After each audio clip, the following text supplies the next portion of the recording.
Mic check. Mic check. Mic check. Mic check. Mic check.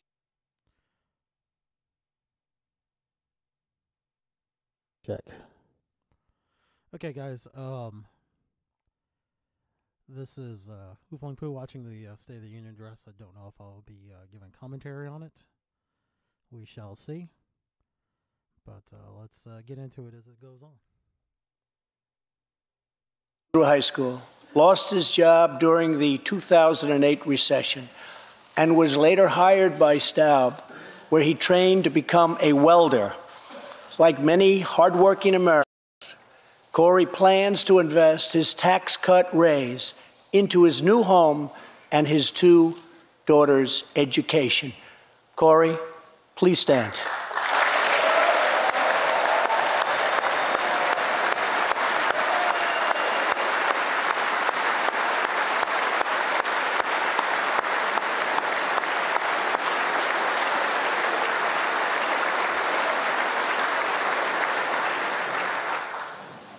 And he's a great welder.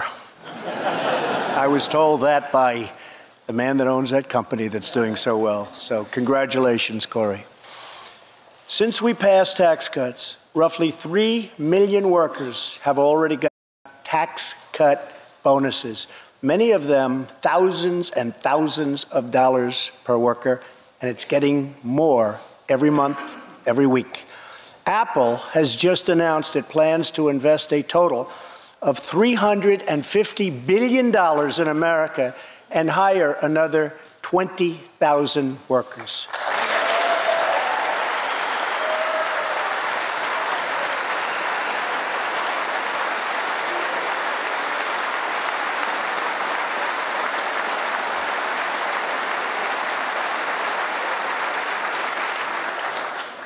And just a little while ago, ExxonMobil announced a $50 billion investment in the United States, just a little while ago.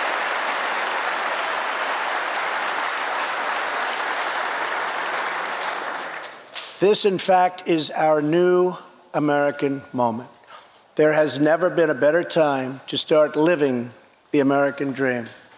So to every citizen watching at home tonight, no matter where you've been or where you've come from, this is your time. If you work hard, if you believe in yourself, if you believe in America, then you can dream anything. You can be anything. And together, we can achieve absolutely anything.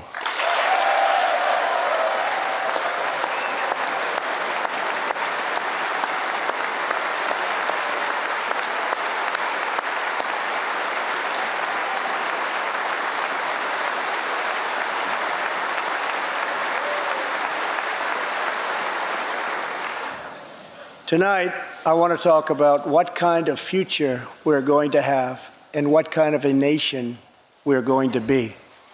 All of us together as one team, one people, and one American family can do anything. We all share the same home, the same heart, the same destiny, and the same great American flag.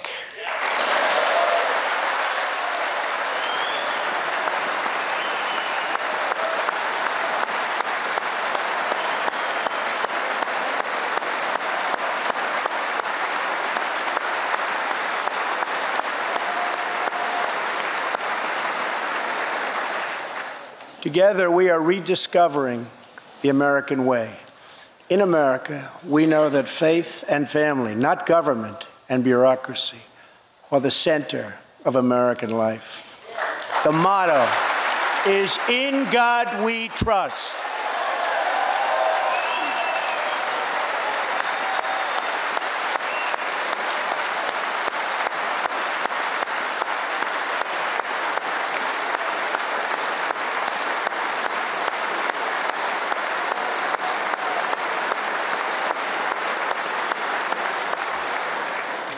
And we celebrate our police, our military, and our amazing veterans as heroes who deserve our total and unwavering support.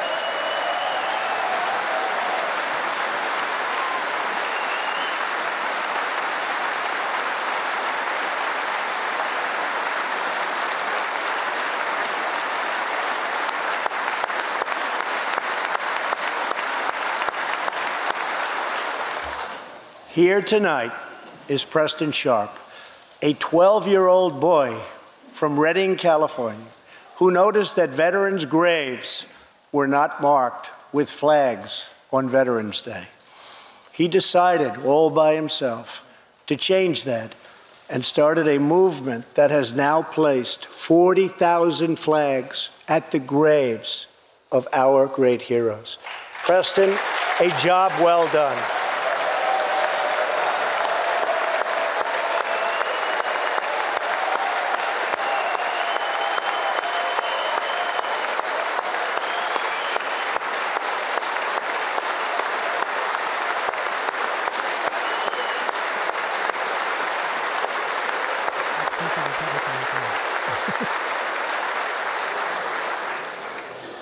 Young patriots like Preston teach all of us about our civic duty as Americans.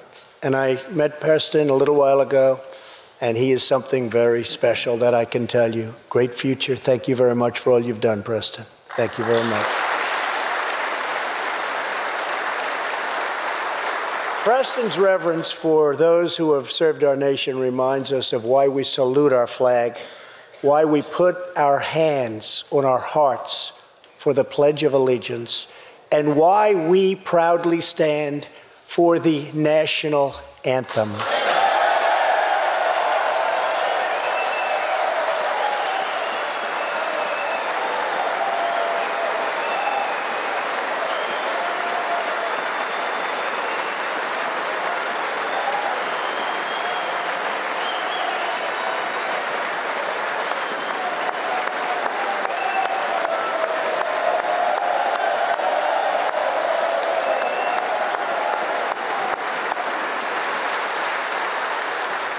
Americans love their country, and they deserve a government that shows them the same love and loyalty in return. For the last year, we have sought to restore the bonds of trust between our citizens and their government. Working with the Senate, we are appointing judges who will interpret the Constitution as written, including a great new Supreme Court justice and more circuit court judges than any new administration in the history of our country.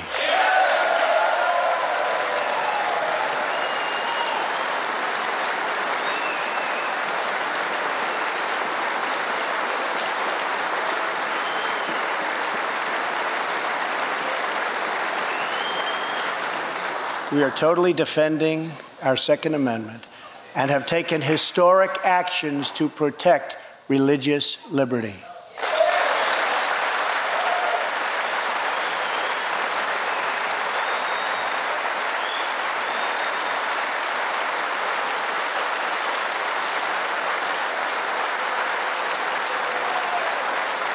And we are serving our brave veterans, including giving our veterans choice in their health care decisions.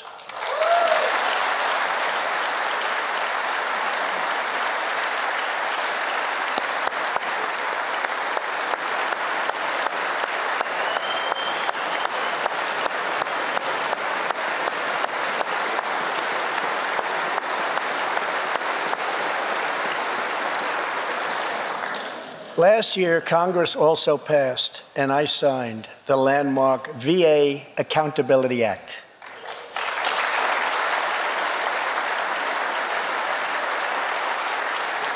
Since its passage, my administration has already removed more than 1,500 VA employees who failed to give our veterans the care they deserve. And we are hiring talented people who love our vets as much as we do.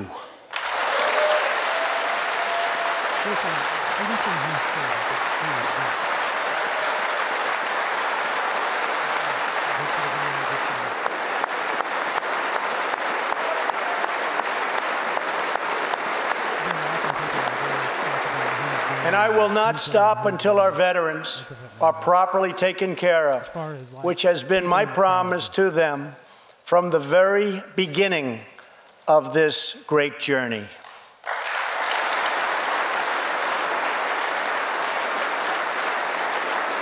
All Americans deserve accountability, and respect. And that's what we are giving to our wonderful heroes, our veterans. Thank you.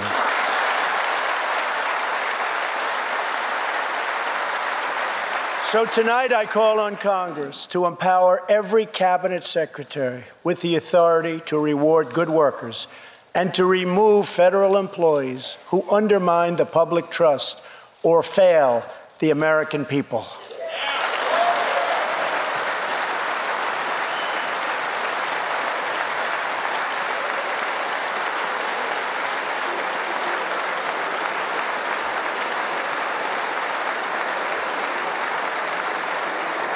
In our drive to make Washington accountable, we have eliminated more regulations in our first year than any administration in the history of our country.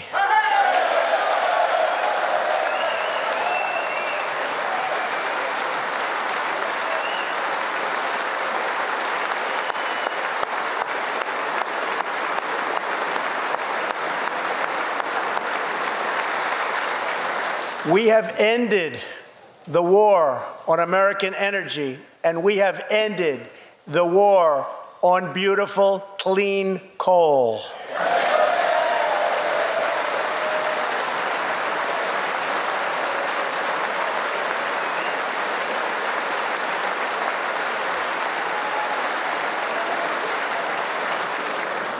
We are now very proudly an exporter of energy to the world.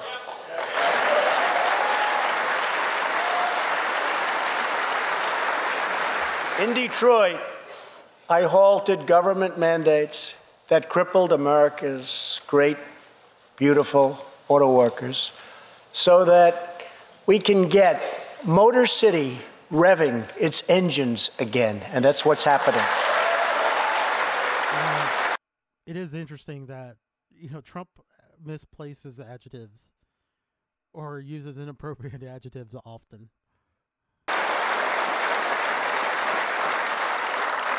Many car companies are now building and expanding plants in the United States, something we haven't seen for decades. Chrysler is moving a major plant from Mexico to Michigan. Toyota and Mazda are opening up a plant in Alabama, a big one, and we haven't seen this in a long time. It's all coming back.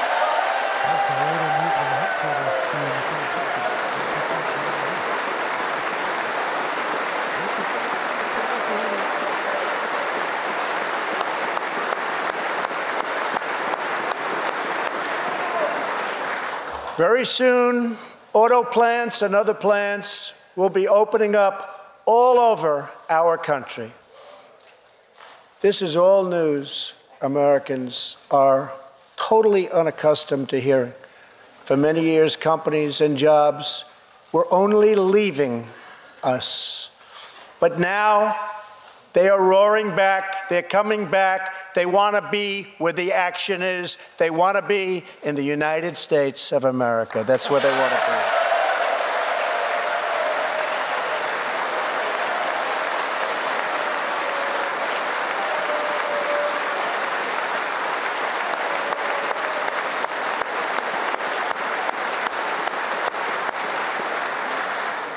Exciting progress is happening every single day. To speed access to breakthrough cures and affordable generic drugs, last year, the FDA approved more new and generic drugs and medical devices than ever before in our country's history.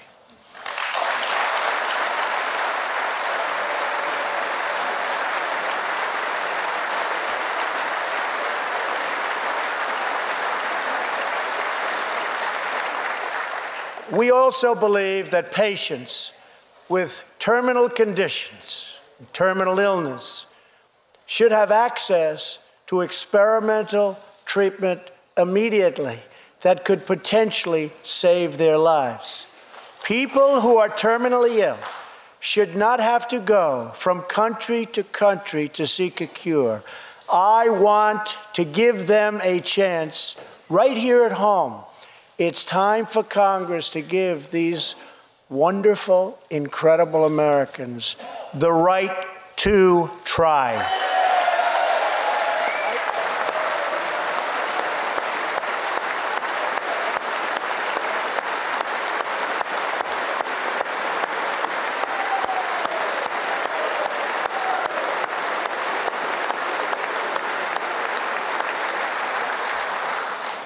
One of my greatest priorities is to reduce the price of prescription drugs.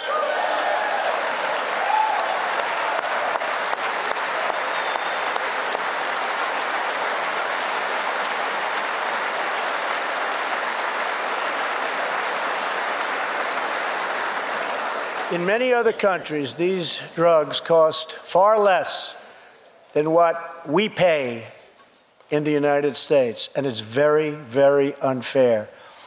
That is why I've directed my administration to make fixing the injustice of high drug prices one of my top priorities for the year.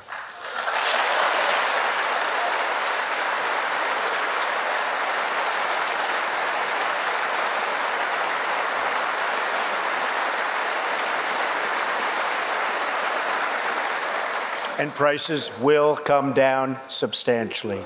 Watch.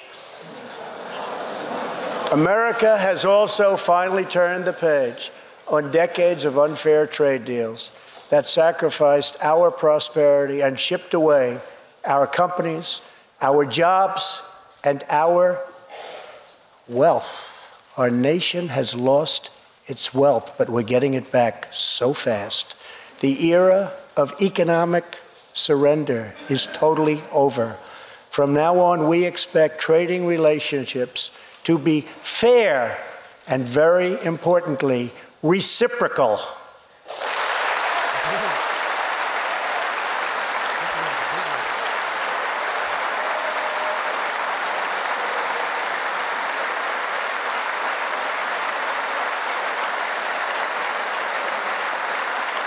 We will work to fix bad trade deals and negotiate new ones, and they'll be good ones, but they'll be fair.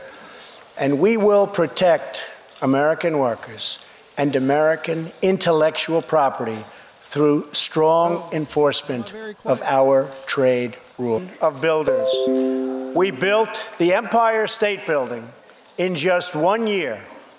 Isn't it a disgrace that it can now take 10 years we built just to get the Empire State Building permit approved for the building of a simple road?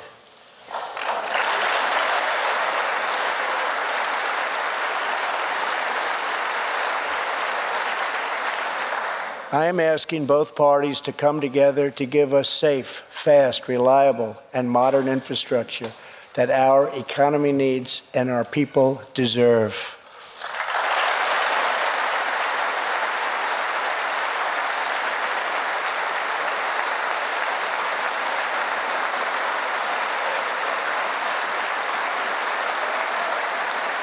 Tonight, I'm calling on Congress to produce a bill that generates at least $1.5 trillion for the new infrastructure investment that our country so desperately needs. Every federal dollar should be leveraged by partnering with state and local governments and, where appropriate, tapping into private sector investment to permanently fix the infrastructure deficit, and we can do it.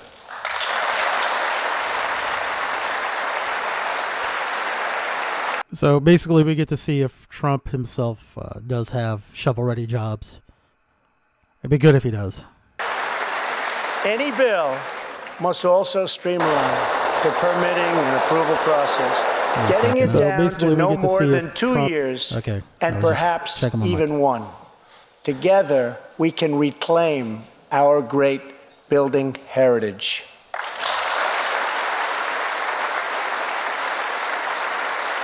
Now, to be fair, this sounds like shit that every other president has said. Gleaming new roads, bridges, highways, railways, and waterways all across our land.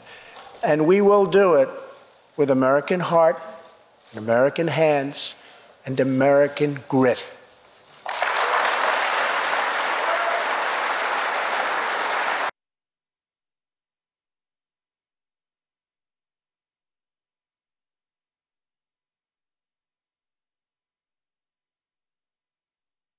day's work. We want every child to be safe in their home at night. And we want every citizen to be proud of this land that we all love so much. We can lift our citizens from welfare to work, from dependence to independence, and from poverty to prosperity.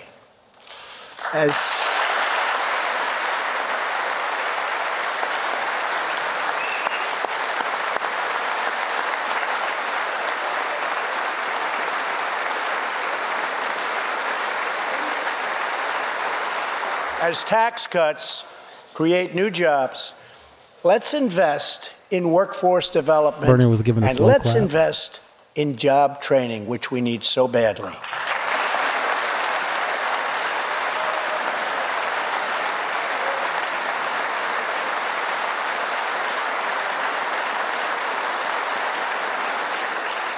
Let's open great vocational schools so our future workers can learn a craft and realize their full potential.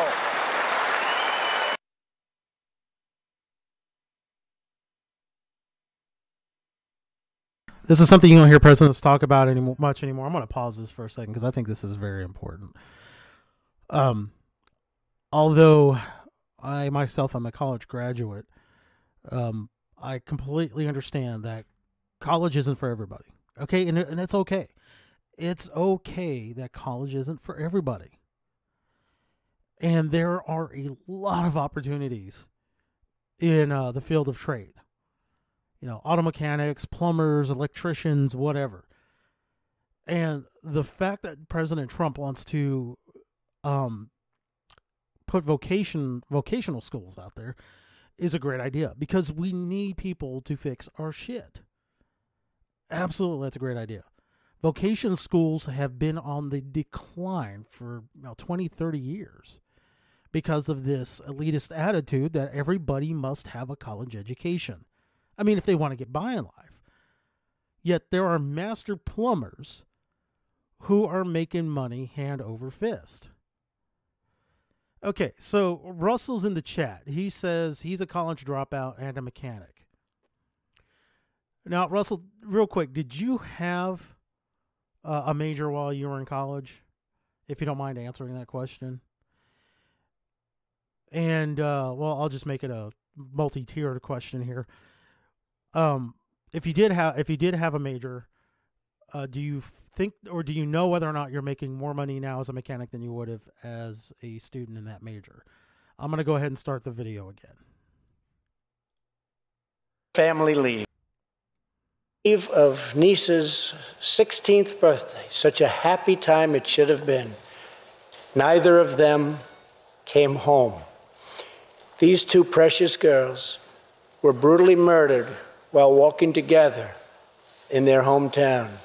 6 members of the savage MS-13 gang have been charged with Kayla and Niece's murders.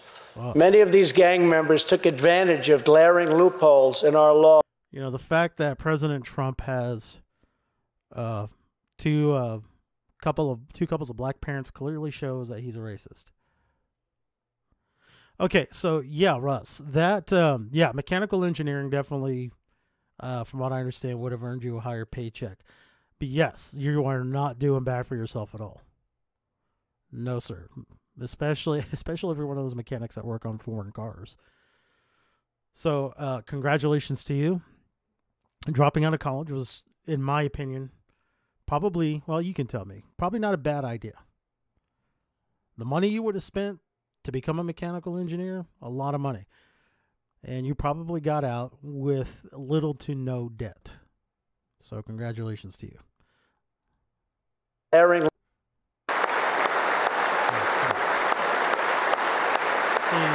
That's terrible. I realized that it was continuing on.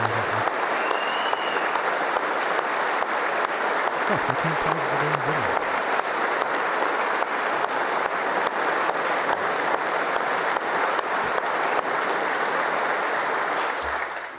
I want you to know that 320 million hearts are right now breaking for you. We love you. Thank you. Thank Racist. Racist. Well, we cannot imagine the depths of that kind of sorrow. We can make sure that other families never have to endure this kind of pain.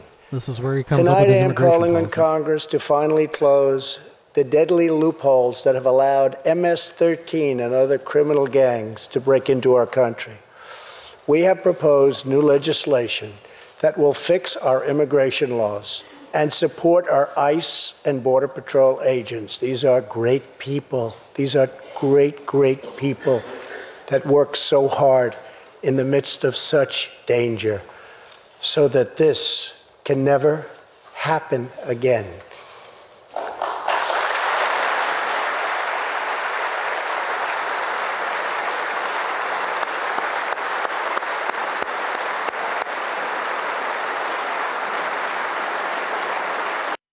I wonder if anybody would think it's funny that there's this meme down here saying that that's one big pile of shit right under the damn video feed of the SOTU. Their country, anywhere in the world, to help the needy, the struggling, and the underprivileged all over the world. But as President of the United States, my highest loyalty, my greatest compassion, my constant concern is for America's children, America's struggling workers, and America's forgotten communities. I want our youth to grow up, to achieve great things. I want our poor to have their chance to rise. So tonight, I am extending an open hand to work with members of both parties, Democrats and Republicans, to protect our citizens of every background, color, religion, and creed. He's definitely a racist.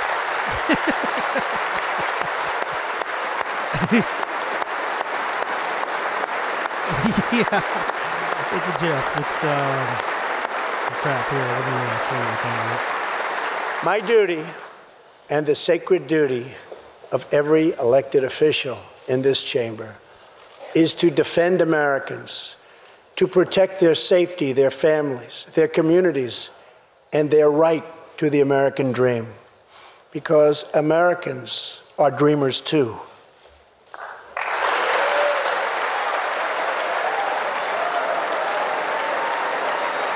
Hell yes, I have been. Man, I wanted Obama to say that just once. I have been saying this for years. You know, they talk about these dreamers like they're the only ones in America that have dreams. He did say duty. Special Agent Celestino Martinez. He goes by DJ and CJ. He said, call me either one. So we'll call you CJ. Served 15 years in the Air Force before becoming an ICE agent and spending the last 15 years fighting gang violence and getting dangerous criminals off of our streets. Tough job. At one point, MS-13 leaders ordered CJ's murder, and they wanted it to happen quickly. But he did not cave to threats or to fear.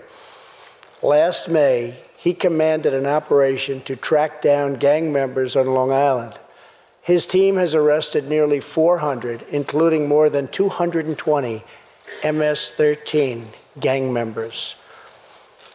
And I have to tell you, what the Border Patrol and ICE have done, we have sent thousands and thousands and thousands of MS-13 horrible people out of this country or into our prisons.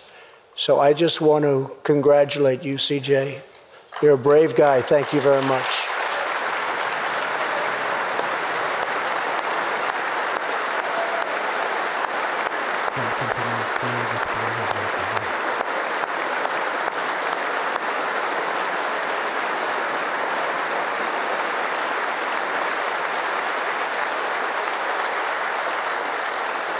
And I asked CJ, what's the secret? He said, we're just tougher than they are. And I like that answer.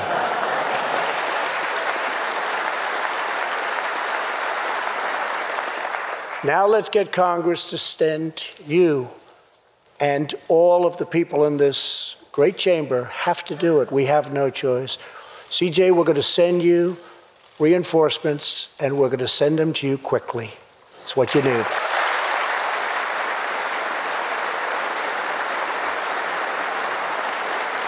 Over the next few weeks, the House and Senate will be voting on an immigration reform package.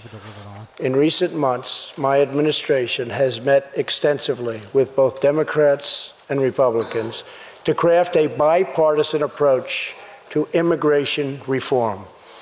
Based on these discussions, we presented Congress with a detailed proposal that should be supported by both parties as a fair compromise, one where nobody gets everything they want, but where our country gets the critical reforms it needs and must have.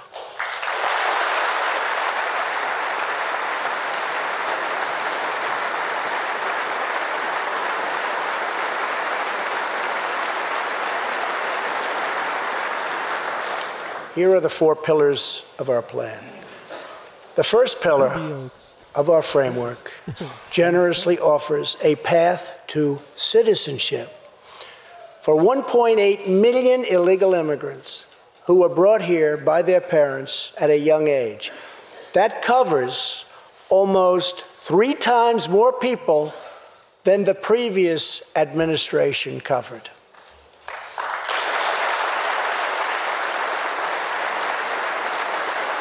Under our plan, those who meet education and work requirements and show good moral character will be able to become full citizens of the United States over a 12-year period.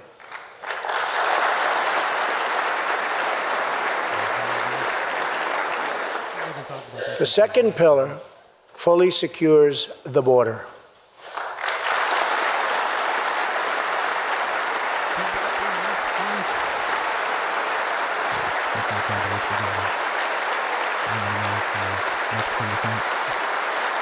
The Dems don't stand for that shit. They stand up.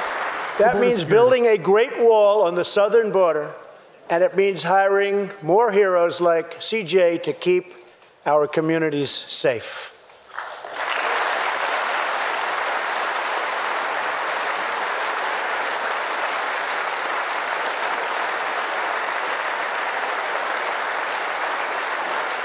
Crucially, our plan closes the terrible loopholes exploited by criminals and terrorists to enter our country, and it finally ends the horrible and dangerous practice of catch and release. Which is how the Obama administration was able to claim so many deportations. And there's several articles out there. The third pillar ends the visa lottery, a program that randomly hands out green cards without any regard for skill, merit, or the safety of American people.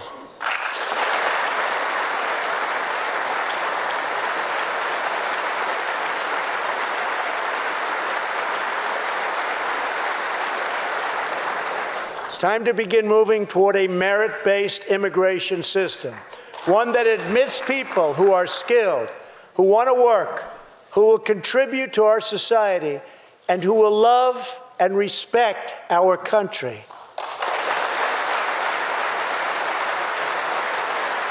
I can dig it. I can definitely dig it.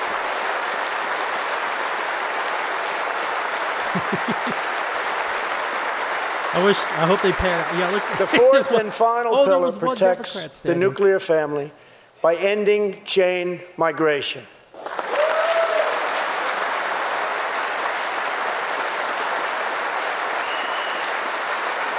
Well, actually, Russell, this is under the current broken system. A single immigrant can bring in virtually unlimited numbers of distant relatives. Under our plan, we focus on the immediate family by limiting sponsorships to spouses and minor children. That's all the damn sick if they pull out again. This vital reform is necessary not just for our economy, but for our security and for the future of America. In recent weeks, 2 terrorist attacks in New York were made possible by the visa lottery and chain migration.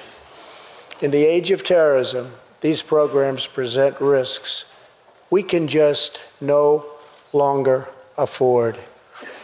It's time to reform. And these are things that Bush should have done immediately after 9/11. These outdated immigration rules, and finally bring our immigration system into the 21st century.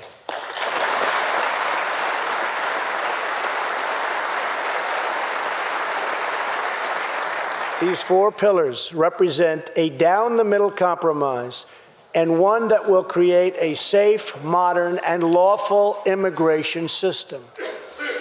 For over 30 years, Washington has tried and failed to solve this problem. This Congress can be the one that finally makes it happen. Most importantly, these 4 pillars will produce legislation that fulfills my ironclad pledge to sign a bill that puts America first. Man, that's some jingoistic shit. Jingoistic.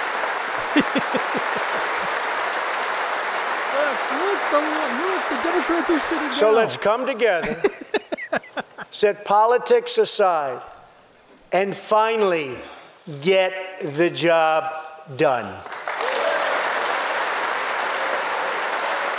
And you know, the difference of it is that this is not right-wing extremist policy. These reforms will also support our response to the terrible crisis of opioid and drug addiction. Never before has it been like it is now.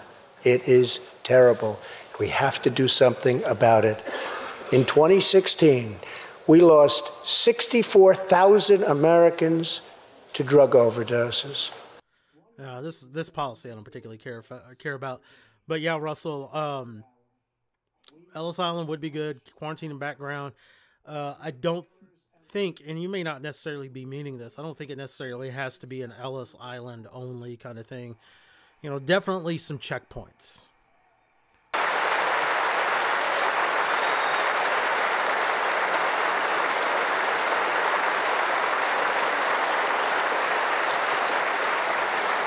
My administration is committed to fighting the drug epidemic and helping get treatment for those in need, for those who have been so terribly hurt. The struggle will be long and it will be difficult, but as Americans always do, don't do this, Trump. In the end, we will succeed, we will prevail.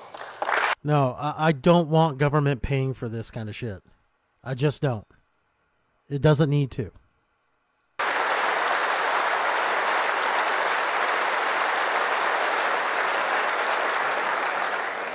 As we have seen tonight, the most difficult challenges bring out the best in America.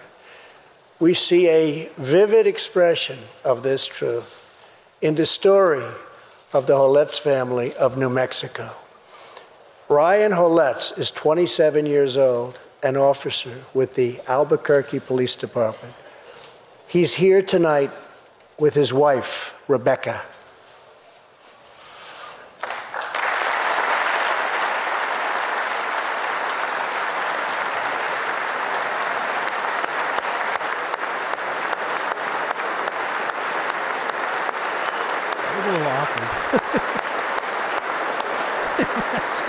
Thank you, Ryan. Last year, Ryan was on duty when he saw a pregnant, homeless woman preparing to inject heroin. When Ryan told her she was going to harm her unborn child, she began to weep. She told him she didn't know where to turn, but badly wanted a safe home for her baby. In that moment, Ryan said he felt God speak to him. You will do it because you can. He heard those words. He took out a picture of his wife and their 4 kids. Then he went home to tell his wife, Rebecca. In an instant, she agreed to adopt. The Hollettes named their new daughter Hope. Ryan and Rebecca, you embody the goodness of our nation. Thank you.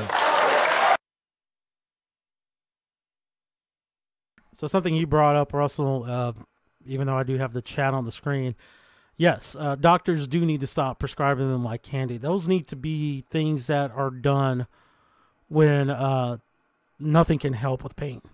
And it needs to be done limited.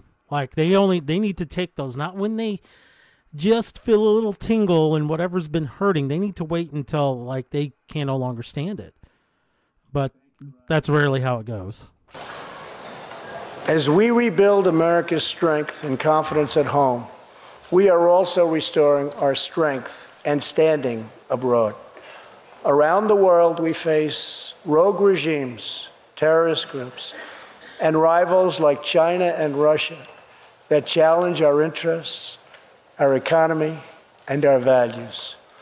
In confronting these horrible dangers, we know that weakness is the surest path to conflict, and unmatched power is the surest means to our true and great defense. For this reason, I am asking Congress to end the dangerous defense sequester and fully fund our great military.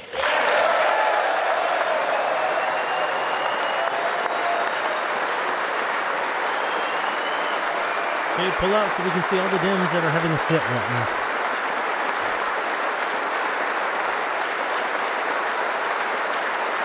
And the damn thing about both parties is their predictability. As part of our defense, we must modernize and rebuild our nuclear arsenal, hopefully never having to use it, Amen. But making it so strong and so powerful that it will deter any acts of aggression by any other nation or anyone else.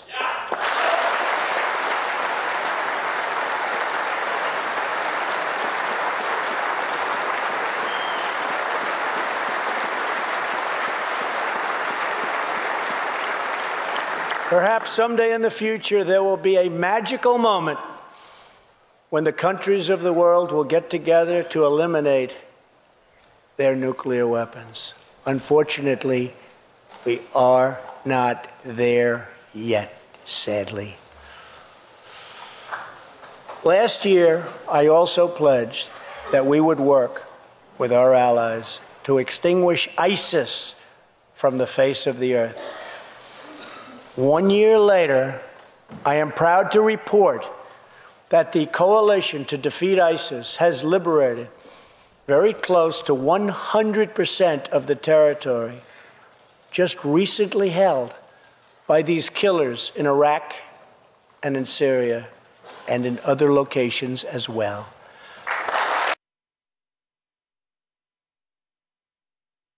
That's great, but let's not forget about other terrorist groups. I mean, they've been so focused on ISIS, it's almost like you never hear anything about Al-Qaeda, the Taliban, I know those two are kind of interchangeable, or any other terrorist organizations in other parts of the world. There is much more work to be done. We will continue our fight until ISIS is defeated. Army Staff Sergeant Justin Peck is here tonight. Near Raqqa last November, Justin and his comrade, Chief Petty Officer Kenton Stacy, were on a mission to clear buildings that ISIS had rigged with explosive. I do have to step away for a brief moment. Return to that city, hopefully soon and hopefully safely.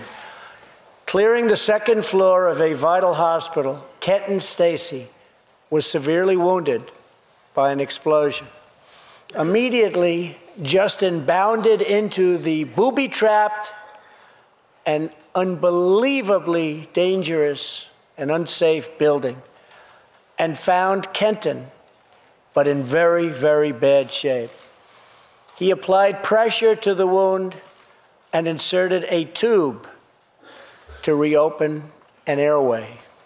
He then performed CPR for 20 straight minutes during the ground transport and maintained artificial respiration through 2.5 hours and through emergency surgery. Kenton Stacy would have died if it were not for Justin's selfless love for his fellow warrior. Tonight, Kenton is recovering in Texas.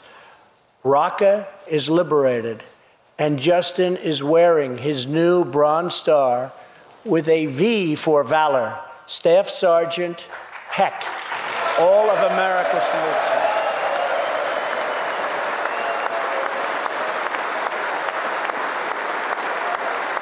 To step away, so I have no comment.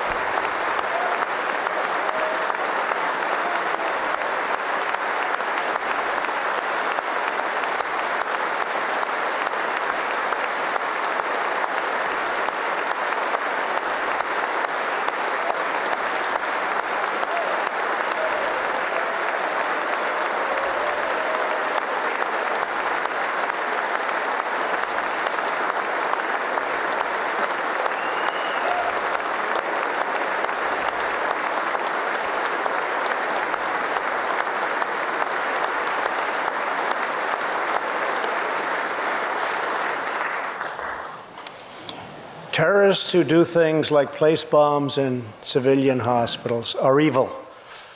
When possible, we have no choice but to annihilate them. When necessary, we must be able to detain and question them. But we must be clear, terrorists are not merely criminals. They are unlawful enemy combatants. Right, Russell, but to the point, though, is that when you don't take care of the small ones, they eventually become large, which is what happened with ISIS. I don't think they're quite large enough to wage an actual war anymore because, well, they've been mostly taken care of according to reports. So it's an issue that you need to stay on top of them. Like the terrorists they are. In the past, we have foolishly released hundreds and hundreds of dangerous terrorists, only to meet them again on the battlefield, including the ISIS leader, al-Baghdadi, who we captured, who we had, who we released. So today, I'm keeping another promise. I just signed, prior to walking in, an order directing Secretary Mattis, who is doing a great job. Thank you.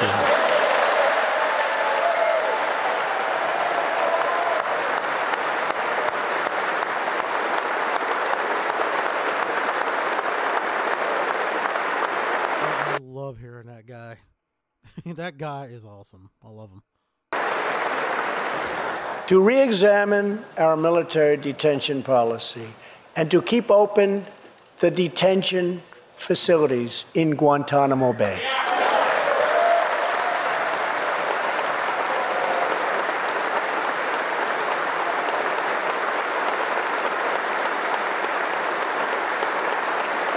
I am asking Congress to ensure that in the fight against ISIS and al-Qaeda, we continue to have all necessary power to detain terrorists wherever we chase them down, wherever we find them.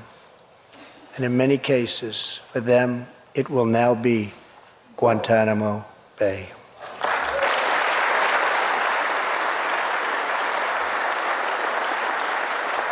At the same time, as of a few months ago, our warriors in Afghanistan have new rules of engagement.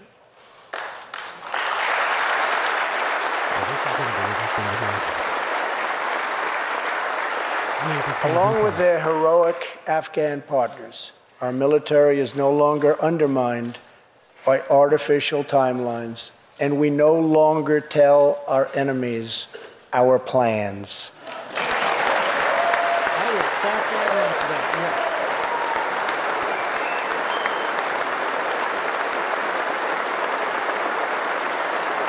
Man.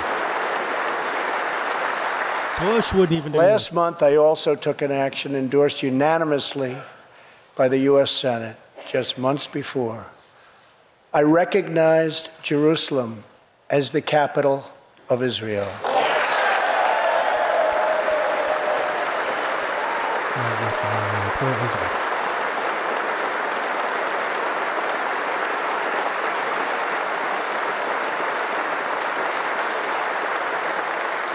I wonder how many leftists cringe. Shortly afterwards, dozens of countries voted in the United Nations General Assembly against America's sovereign right to make this decision. In 2016, American taxpayers generously sent those same countries more than $20 billion in aid.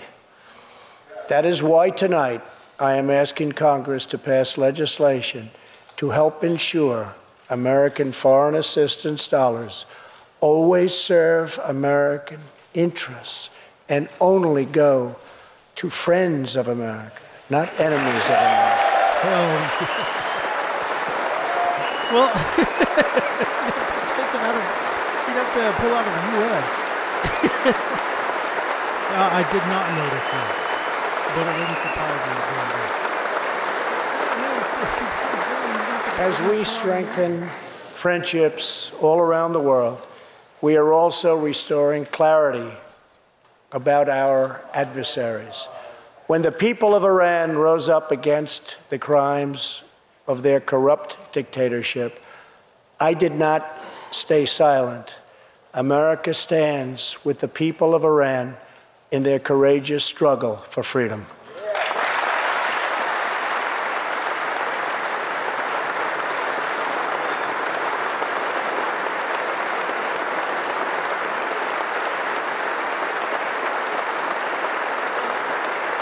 I am asking Congress to address the fundamental flaws in the terrible Iran nuclear deal.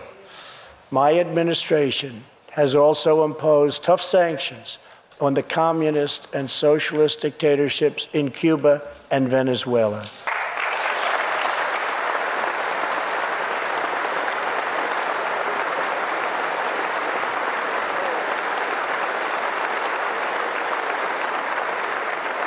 But no regime has oppressed its own citizens more totally or brutally than the cruel dictatorship in North Korea. North Korea's reckless pursuit of nuclear missiles could very soon threaten our homeland. We are waging a campaign of maximum pressure to prevent that from ever happening. Past experience has taught us that complacency and concessions only invite aggression and provocation. I will not repeat the mistakes of past administrations that got us into this very dangerous position.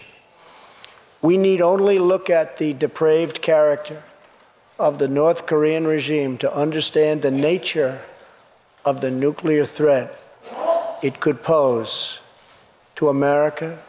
Shameful trial, the dictatorship sentenced Otto to 15 years of hard labor before returning him to America last June, horribly injured and on the verge of death. He passed away just days after his return. Otto's Damn, I didn't hear about that. Wonderful parents, Fred and Cindy Warmbier, are here with us tonight, along with Otto's brother and sister, Austin and Greta. Man, Please. It's so hard to see.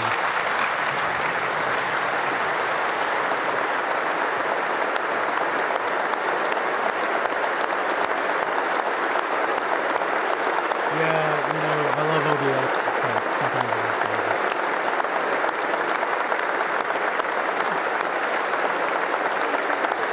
Hey, Ardonna. I've never seen you in here before, but welcome.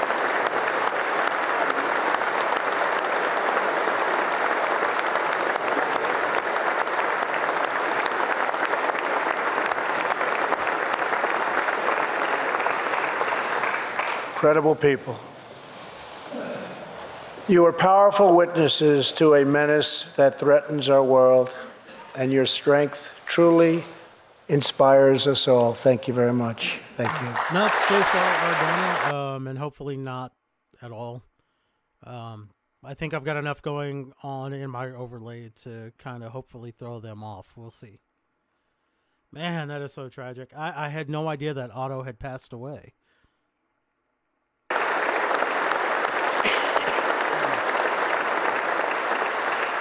Tonight we pledge to honor Otto's memory with total American resolve.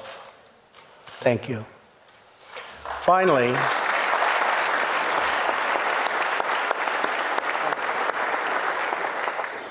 we are joined by one more witness to the ominous nature of this regime. His name is Mr. Ji Sung-ho. In 1996, Sung-ho was a starving boy in North Korea. One day he tried to steal coal from a railroad car to barter for a few scraps of food, which were very hard to get. In the process, he passed out on the train tracks, exhausted from hunger. He woke up as a train ran over his limbs. He then endured multiple amputations without anything to dull the pain or the hurt. His brother and sister gave what little food they had to help him recover and ate dirt themselves, permanently stunting their own growth. Later, he was tortured by North Korean authorities after returning from a brief visit to China. His tormentors wanted to know if he'd met any Christians.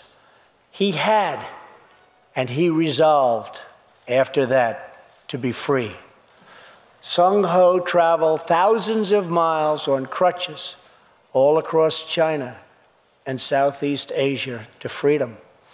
Most of his family followed. His father was caught trying to escape and was tortured to death. Today, he lives in Seoul, where he rescues other defectors and broadcasts into North Korea what the regime fears most, the truth. Today, he has a new leg, but Sung-ho, I understand you still keep those old crutches as a reminder of how far you've come. Your great sacrifice is an inspiration to us all. Please, thank you.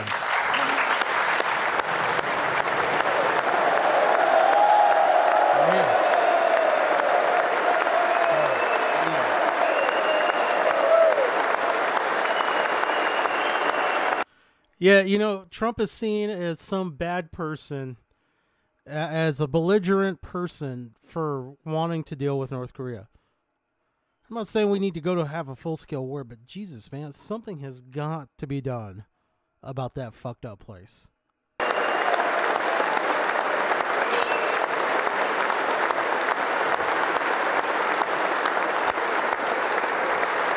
Sung-ho's story is a testament to the yearning of every human soul to live in freedom. It was that same yearning for freedom that nearly 250 years ago gave birth to a special place called America.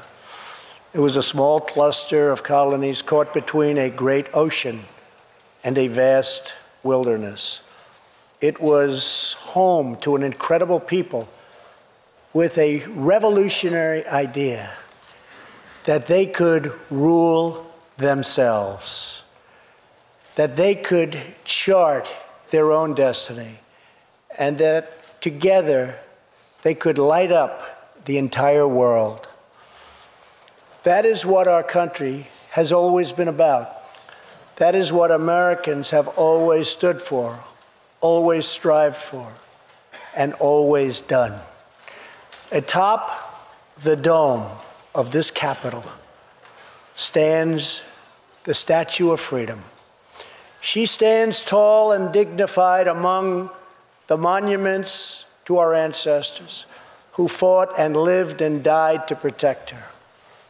Monuments to Washington and Jefferson and Lincoln and King. Memorials to the heroes of Yorktown and Saratoga. To young Americans who shed their blood on the shores of Normandy and the fields beyond, and others who went down in the waters of the Pacific and the skies all over Asia. And freedom stands tall over one more monument, this one, this Capitol, this living monument. This is the monument to the American people.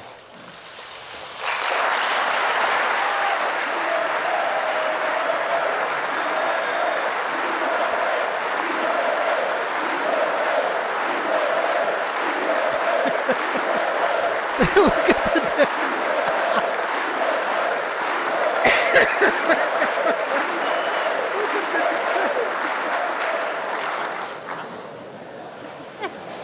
We're a people whose heroes live not only in the past, but all around us, defending hope, pride, and defending the American way. They work in every trade. They sacrifice to raise a family. They care for our children at home.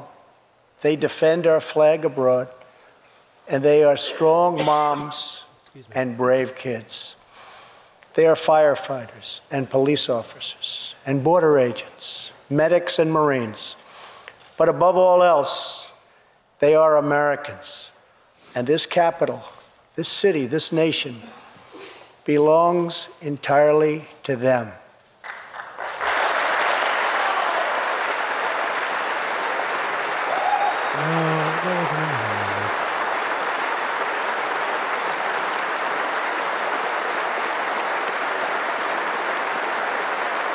I'm going to go back, but Jesus Christ, you can't even get guns. Our task US. is to respect so them, despondent. to listen to them, to serve them, to protect them, and to always be worthy of them. Americans fill the world with art and music. They push the bounds of science and discovery, and they forever remind us of what we should never, ever forget. The people dreamed this country. The people built this country. And it's the people who are making America great again.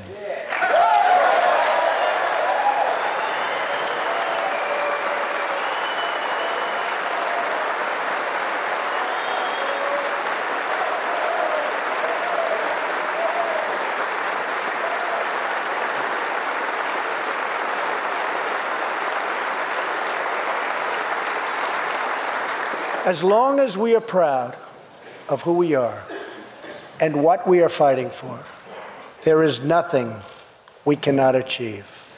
As long as we have confidence in our values, faith in our citizens, and trust in our God, we will never fail.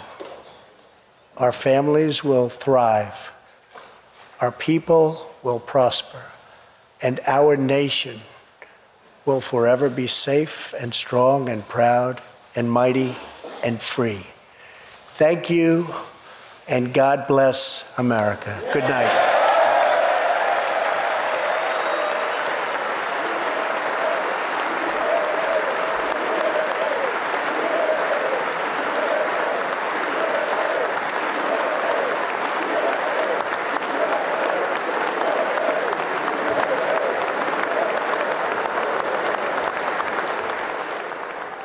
And there you have it. That was Donald J. Trump's first State of the Union address as President of the United States.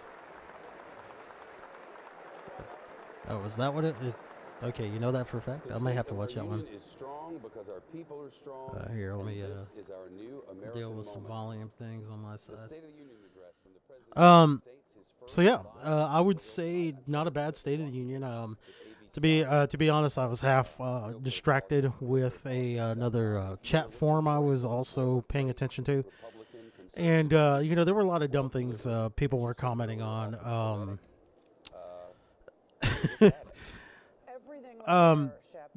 Talking about when Donald Trump is talking about job growth and how the economy is doing. There was some people in there commenting about, well, Donald Trump is taking credit for, Obama's policies on the economy and the job market. And, I had to let them know. It's like, well, that's the benefit of being the president. Yes, the previous president's budget overlaps the new president's first year. But let's be honest, I don't think there was a budget for Obama's last year in office. But either way, the point is that is just the nature of the beast as far as being the president. You tend to get the credit and the blame for the good or the bad things. It's just the way it is. Obama took and was given a lot of credit for saving the auto industry. By the way, let me know how the mic's doing right now. It should be fine now that I've taken down the video feed. But what it was with the auto industry was that money that he allowed to go out to the manufacturers was money that President Bush had appropriated after the House of Representatives budgeted to him. He signed it into law, the TARP program, which Obama then used to give money to the auto industry. So, it's just the way it is, And but the truth of it is I don't believe that. I haven't seen any evidence myself, not to say it doesn't exist, that Obama actually had done anything in his last year that would have made, or in the year previous to that for that matter, that would have made the economy grow the way it has. All the evidence I've seen points to the fact that, the simplest fact, it's pretty empirical that, well, Obama's not the president anymore. Donald J. Trump is. And so economic confidence has gone up. So, anyway. Well, no doubt, Ardana. Presidents can take blame credit legitimately, I think is. I'm sorry, I'm a grammar Nazi. Please bear with me. And they can mess up an economy or let it work, right? Which is what even Bush should have done. Bush and Obama, or any president for that matter, should be as hands off with the economy as they possibly can. And I think Trump is being hands off with the economy. So there you go. And then, some people were picking up on some of the dumbest things, almost as if they weren't paying attention to it. And I am going to pick a little bit of low-hanging fruit here. And that is by way of, this Korean guy who just gave this or who President Trump just gave this sad story about, yet triumphant in the end also. They picked up on the fact that the crutches that he picked up were old. This is how. Oh Jesus! Anyway, let me finish that. Just missing, or at least not paying attention to Trump saying, "Hey," and from what I hear, you keep those old crutches that that his siblings gave him. You keep those old crutches around just to remind you of everything that that you went through.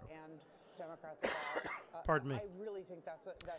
And they said, "Oh, you think they could have got him some nice crutches?" I mean, God damn it, dude! This is the level of nitpicky bullshit that we're getting from the progressive left here. They are picking up on the dumbest, most mundane things anyone can pick up just to talk shit about Trump. And believe me or not, anybody who catches this video, that was absolutely not me while Obama was president. When Obama won his presidency, I was actually hoping that he would, you know, not be the status quo. Exactly, Russell. Anything to dig into Trump. When when he was campaigning, I knew nothing he was saying was going to happen. You know, the hope and change thing. But I gave him the benefit of the doubt and hoped that he would prove me wrong. And he didn't. It's the same bullshit. It was even, I think some of the bullshit was actually even worse. Okay. I'm debating whether or not to hang out for Joseph Kennedy's response. Or was it Robert Kennedy? Robert Kennedy, yeah. I'm debating whether or not to hang out for his response. We'll see. I'm going to give it a minute here and see what happens. So if you're new to the channel, please like this video, share it, give a sub. I always appreciate a sub. If you feel like how I've covered this, which admittedly I didn't really have a lot to say because I want anybody who was in here to let Donald Trump hear, or to let them hear whatever President Trump had to say. But if you like the coverage, you know, feel free to drop a buck or two. I do have a PayPal donate. I would be much appreciated. So far, hey Russell, you remember Marty, don't you? So far, he's this is by no means saying, "Hey, dude, can you help out?" He's been the only person to drop anything into my PayPal, and it was a deuce, and it's still sitting there. At least I hope it is. Of course, PayPal, if they have any service fees, they probably have leached those service fees. Oh, what's with the green wretch face there, Ardana? Again, Ardana, thanks for stopping in and hanging out. Oh, man. Let's see. I'll tell you what I'm going to do. I'm going to go ahead and... Oh, what? All the cries about Trump being a rich white man, and they get a rich white man to do the Republican. I know. I know. And from what I understand, okay, so, you know, I've seen other people talking about this. Russell, anything to keep me talking, right, Russell? Oh, to watch the reply. But yeah, this dude is $32 million and has spent his entire career in government. And he's supposed to relate to the average person. Oh my God. 50 who are going to be the guests of Democratic representatives. Yeah, and there was a word went out that Congressman Gosar of Arizona was going to be asking that was great. the Attorney General and Department of Justice to have people there checking IDs.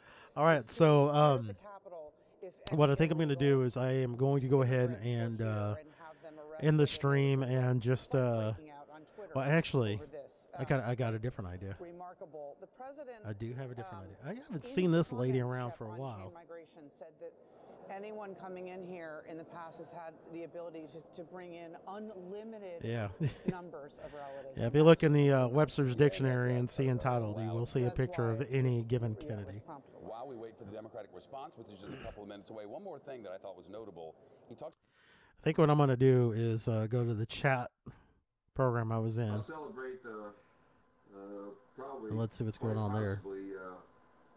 One of the greatest State of the Union addresses. I'm going to celebrate tonight by playing hopefully a round of golf and shoving my 9-iron up Shnika's asshole. Over. Okay, so I'm going to probably repeat some things that you just heard me say here. Okay. It was worth it watching all the Democrats sitting there pouting like little big babies, you know? They're not for America at all, and I'm glad the camera kept showing them every time he made a point. Okay, so... You know, I can only speak for myself, but I don't trust these gingers. I can't believe that they... Fuck off, Crab. That's why you're on Ignore, because you're a fucking asshole. Oh, excuse my language. So that was a very interesting... it was a very great, very good State of the Union address. Dixie, you mentioned something about the Democrats. You know, didn't they look just absolutely despondent over the chanting of USA? Holy crap. You know, it's like every every one of them has lost a lot of any patriotism that they ever had in their DNA. It's just gone. Absolutely gone. And something I had mentioned to some other people here real quick is, you know, these complaints that Trump was taking credit for Obama's economy, you know, fuck off. Because, you know, that is just the nature of the political beast. The sitting president gets to take credit or blame. It's just the way it is. I mean, Jesus Christ, Obama was given and taken a lot of credit for saving the auto industry. Yeah, he didn't do that. If you want to get technical about it, go ahead.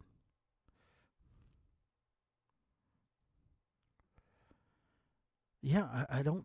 Go ahead, Steve. Okay, I got C-SPAN up. Joe.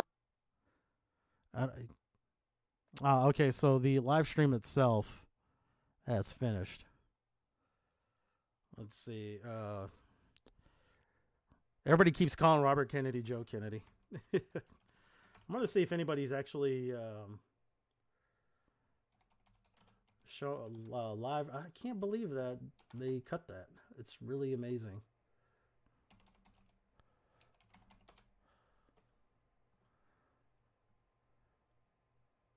Oh shit, Robert Kennedy the Third. I didn't even realize that.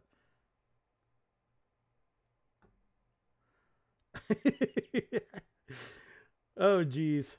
Wow, man, how is nobody live streaming this? Oh wow. I don't know. Let me see if that chat room is doing it. It is an absolute privilege to join you all tonight. We are here in Fall River, Massachusetts, a proud American city. Of course, Massachusetts. I'm still going to try to find it while they're playing it. An American city built by immigrants.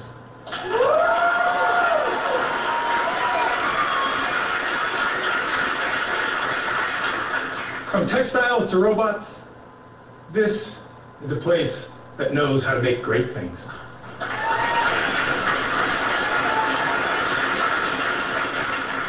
The students who are with us here this evening in the auto tech program at Diamond Regional Technical School carry on that rich legacy.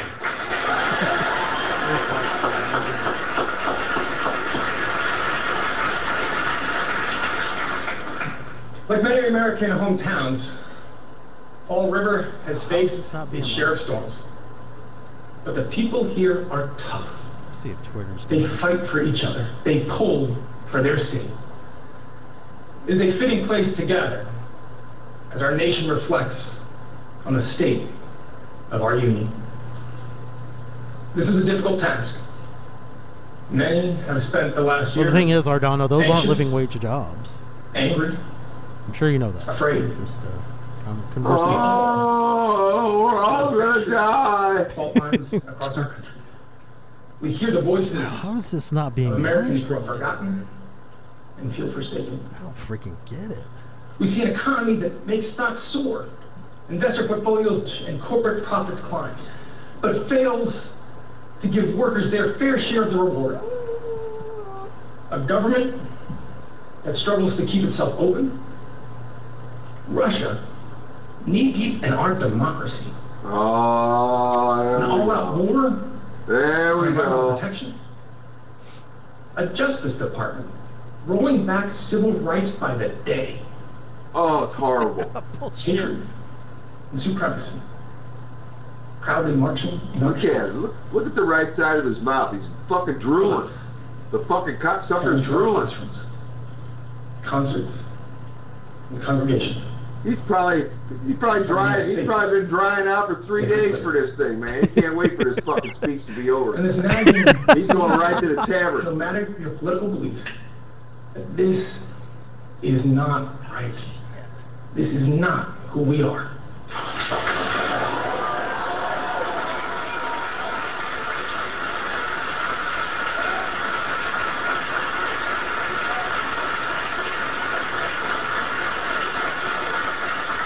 Folks, it would be easy to dismiss this past year as chaos. Partisanship. Jesus. Wipe the slobber off your mouth, you fucking howdy-doody looking cocksucker. Jesus Christ. This administration isn't just targeting the laws that protect us. They're targeting the very idea that we are all worthy of protection. For them, dignity isn't something you're born with, but something you measure by your net worth, your celebrity, your headlines, your crowd size. Not to mention the gender of your spouse, the country of your birth, the color of your skin, the God of your prayers. But something you measure okay, I found it. by your net worth, your celebrity, your headlines, your crowd size. Not to mention the gender of your spouse, the country of your birth, the color of your skin, the God of your prayers. Their record is a rebuke to our highest American ideal. Their record is a rebuke to our highest American ideal. The belief that we are all worthy, that we are all equal, that we all count in the eyes of our law and our leaders, our God and our government. That is the American promise. And he's not going to show or say anything about how Republicans are taking this away.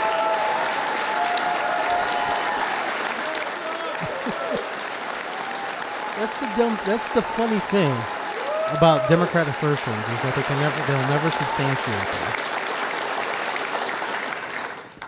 But today, ladies and gentlemen, today, that promise is being broken by an administration that callously appraises our worthiness and decides who makes the cut and who can be bargained away. They're turning American life into a zero-sum game where for one to win, another must lose, where we can guarantee America's safety if we slash our safety net, where we can extend health care in Mississippi if we gut it in Massachusetts. We can cut taxes for corporations today if we raise them on families tomorrow. Where we can take care of sick kids if we sacrifice dreamers. We are bombarded with one false choice after another. This is such bullshit. These fucking Democrats keep talking about dreamers as if the only people who have dreams about being in America are fucking foreigners or illegal aliens. I'm sorry. Just illegal aliens. I don't have a problem with people from other countries coming here legally. Jesus Christ. Coal miners or single moms. Rural communities or inner cities. The coast or the heartland.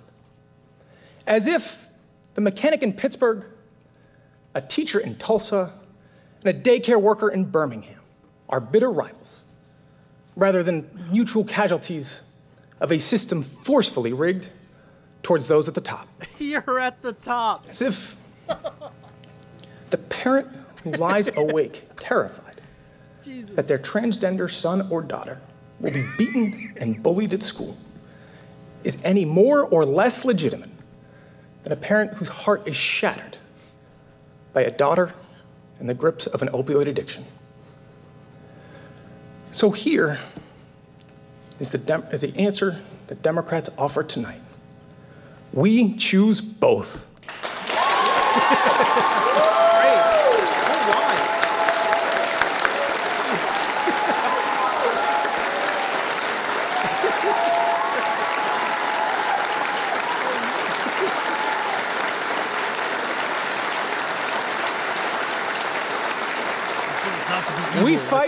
We fight for both.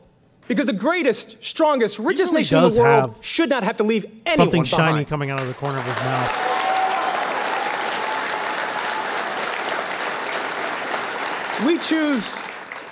We choose a better deal for all who call our country home. We choose a living wage and a paid leave and affordable child care your family needs to survive. We choose pensions that are solvent, trade pacts that are fair, roads and bridges that won't rust away, a good education that you can afford. We choose a healthcare system that offers you mercy. Yeah, the roads and bridges thing that was supposed to be done under Obama. What the hell happened? Whether you suffer from cancer or depression or addiction, we choose an economy strong enough to boast record stock prices and brave enough to admit that top CEOs making 300 times a good retort, Russell. Their average worker is not right. Ask any one of them to define what a living wage is, and they won't be able to tell you.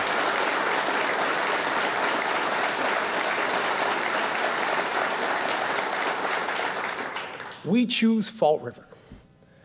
We choose the thousands of American communities whose roads aren't paved with power or privilege, but with an honest effort, with good faith, and the resolve to build something better for your kids. That is our story. It began the day our founding fathers and mothers set sail for a new world, fleeing oppression and intolerance. It continued with every word of our independence. Hey, we're up to 4 watt. The audacity to declare that all men are created equal. An imperfect promise for a nation struggling to become a more perfect union. It grew with every suffragette step, every freedom rider's voice, and with every weary soul we welcome. This is the damn thing with the left, though. They'll say a more perfect union, but they actually think that what the founding fathers meant was a perfect union. And that's not what a more perfect union means. More perfect union means to strive towards that goal. These people believe that these people want to make it so, and it's just never going to happen that way. I'm not saying that we shouldn't strive for that, but these people think that that they can make it happen by, redistribution and bullshit like that. Holy shit. Welcome to our shores. And to all the dreamers out there watching tonight, let me be absolutely clear. Ustedes son parte de nuestra historia.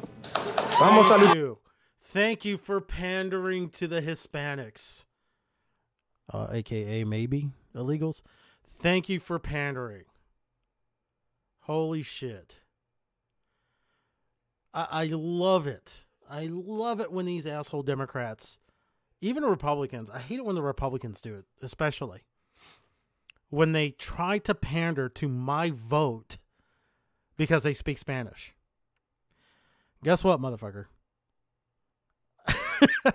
I don't speak fluent Spanish. By the way, Ardana, if you haven't seen anything I've done before, I'm an American of Mexican descent.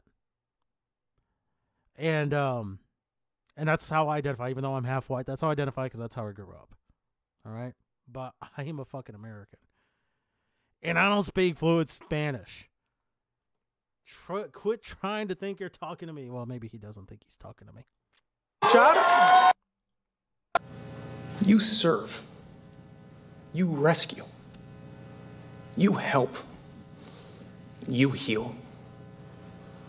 That, more than any law or leader, got it coming out of both sides debate or disagreement, that is what drives us towards progress. Personally, bullies I think he just couldn't handle may land a punch. They may leave a mark.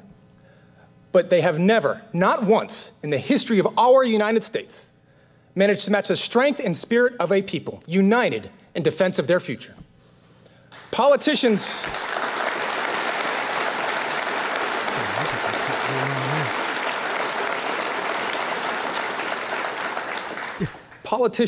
oh, I'm sorry, I didn't get it. Can be cheered for the promises I didn't get it, Russell. They make. Our country will be judged by the promises we keep.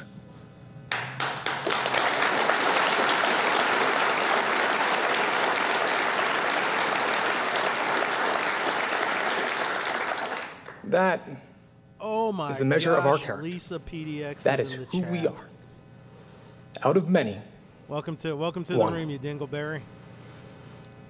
Ladies and gentlemen, have faith. Have faith.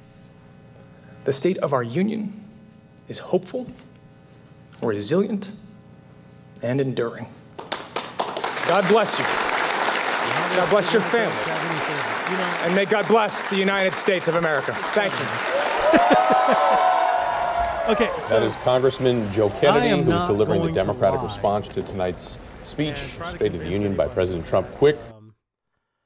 Somehow Republicans have cornered the market on patriotism and what's best for the nation.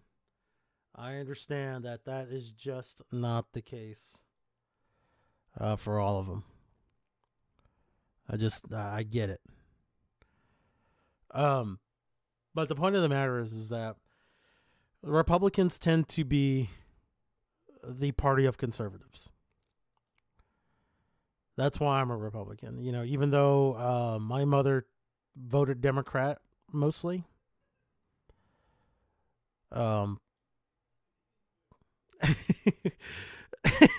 It's reporting for ship flinging service. Nice. Very nice. But anyway, so anyway, I found out a long time ago as a kid growing up, the Democrats were always selling shit like social services. But yeah, for whatever reason, my mother couldn't qualify for it. And damn thing if it is, she was a minority. But she wasn't the right kind of minority at the time, I believe. I've got nothing to prove this. It's just my belief of it. She wasn't the right kind of minority. Now today, she'd probably be the right kind of minority and could get it easily. But she was a single mom trying to raise 2 kids. All right. So at that time, as I got older and saw this, I realized that the Democrats are in fact not really there. How many pop-out chats do I have freaking going on here? That's silly. Do I have 2 pop-out chats on this damn thing? It's kind of what it looks like. Anyway, I do have 2 pop-out chats. How the hell did that happen? Yeah, I'll just leave it as it is. So the unfortunate thing is that, and anyway, that's kind of when I became more of a staunch conservative and found that the Republican Party had a lot of the beliefs that I was holding on their platform. And that's why I vote Republican. Now, that's kind of gone away over the years. And I think, Lisa, to your point, that a lot of the Republicans have also... Is it in stereo? I don't know how that would have happened.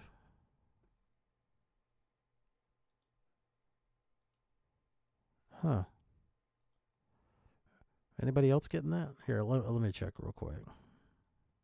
That I was holding on their platform. Huh. I don't know. Batman. What is up? Did you bring Jason Todd with you? Elytra. Oh, Jesus. Hail Batman. Yes, indeed. Anyway, does it still sound like stereo? Somebody else? Because it could just be a one-user thing. Anyway, point being is that, the globalists, unfortunately, have kind of infiltrated both sides of the aisle. So, again, for me, the biggest thing for the evening is that, admittedly, Trump has said things in his State of the Union address that other presidents have come along and said. As far back as Bill Clinton. Border security. We need to fix the immigration system. That kind of bullshit. Now, let's see if Trump might be a president that will actually fulfill all this shit.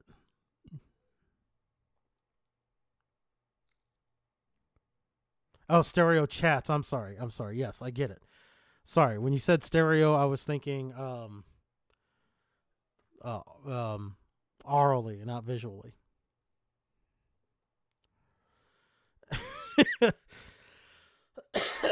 Yeah, rhinos suck. So let me survey the room. Only Russell and Lisa, though. Maybe Ardana, although Ardana, assuming you're a citizen of these beautiful United States, because nobody gives a shit about what Batman has to say.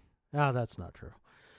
Put a 1 in the room if you at least have an inkling that Donald Trump will follow through on anything he has said. Assuming, and let's not take into consideration what opposition he'll meet. Let's at least phrase it in the meaning that he wants to do these things. Do we believe that he actually wants to do all this shit? You know, Ardana, I don't disagree with the sentiment that rhinos are worse than Dems.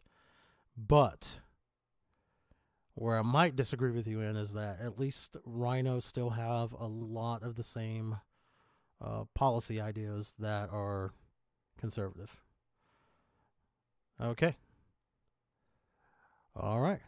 Okay. Now, put a 1 in the room. Now, let's do it. Since everybody did a 1 on this one, let's do a 2. Put a 2 in the chat if you feel if you think that he's going to be met with a lot of opposition on the way.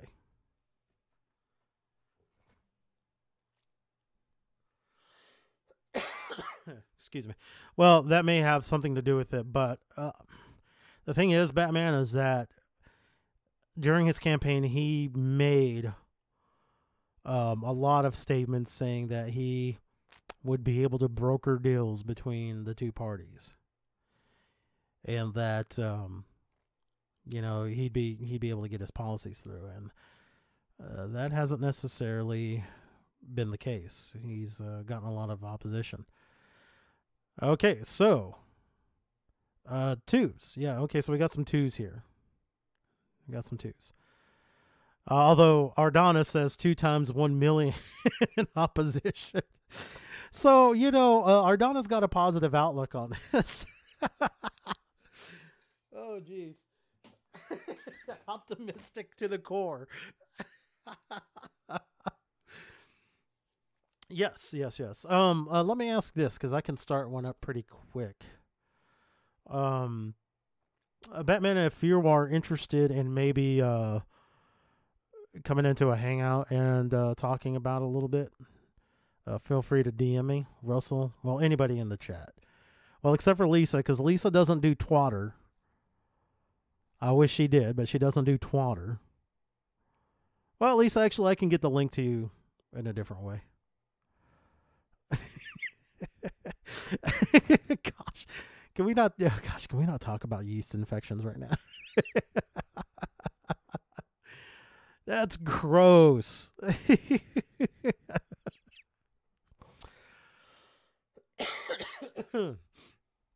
Here, I'm just gonna do it. Give me a hot second here.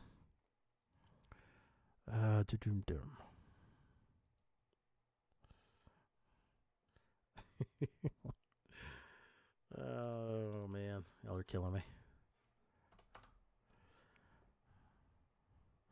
All right.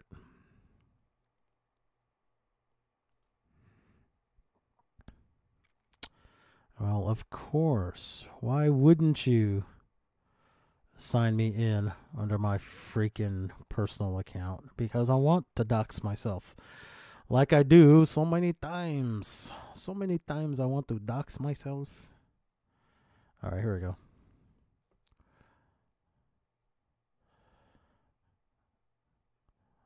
All right. Here we go.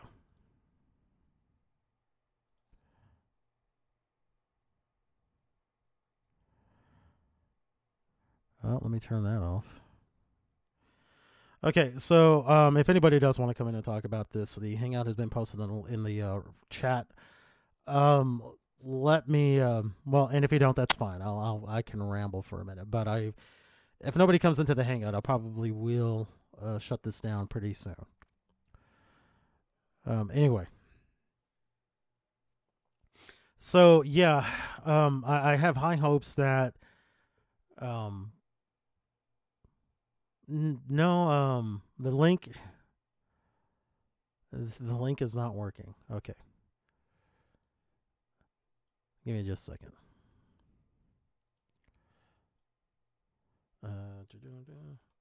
Russell, are you on your Twitter?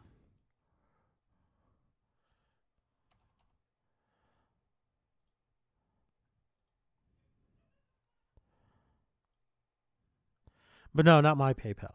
Not my PayPal. But I do have a PayPal if anybody wants to be generous. It's in the link. Oh, Jesus. Batman, I think we sent that to each other. I think our messages crossed there.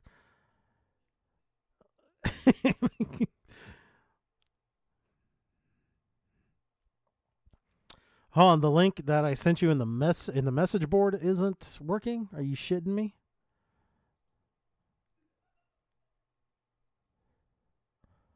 Oh, does it? It shouldn't. Yeah, it seems to work for me. Batman. No, the PayPal I set up shouldn't dox me. Pretty much. I mean, yeah, I don't think it does, but I'll double check it.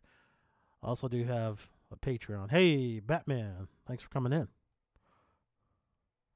Oh, I can't hear you. I wonder why. Oh, I know why. Give me just a second here, guys. Give me just a second. I know why I can't hear you.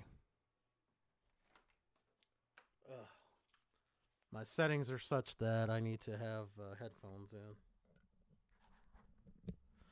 Okay, let's see. Guys, how's it going? Yeah. Danger Robinson. Oh, son of a bitch. Now I can hear you, but nobody's going to be able, nobody in the stream is going to be able to hear you, so that's not going to work out. Son of a bitch. So I'm going to change your shit too. Oh, yeah. There it goes. Well, it's really more of an OBS thing. I don't think OBS will... I've tried working with OBS to be able to go around what the Hangout does, but it can't. It just can't. And after what happened to a certain person recently, I would be careful about dropping Hangout links like in open chat. Yeah, that might be. So guys, Russell, you had some very funny things to say earlier in the State of the Union. Oh, Jesus Christ. So we talked a little bit, we did mention Joseph Kennedy. Now, fuck, what do you have to say? Not Joseph Kennedy, Robert Kennedy III. Jesus Christ, man. Can these motherfuckers go away? But you had some interesting things to say about Robert Kennedy. So what was your overall impression of his response to President Trump's State of the Union address? I think it's funny that he didn't actually respond to anything the president said. It was just the same blanket accusations that the Democrats have always been saying. I have to agree with from what little I saw of it. I'll have to agree with you there.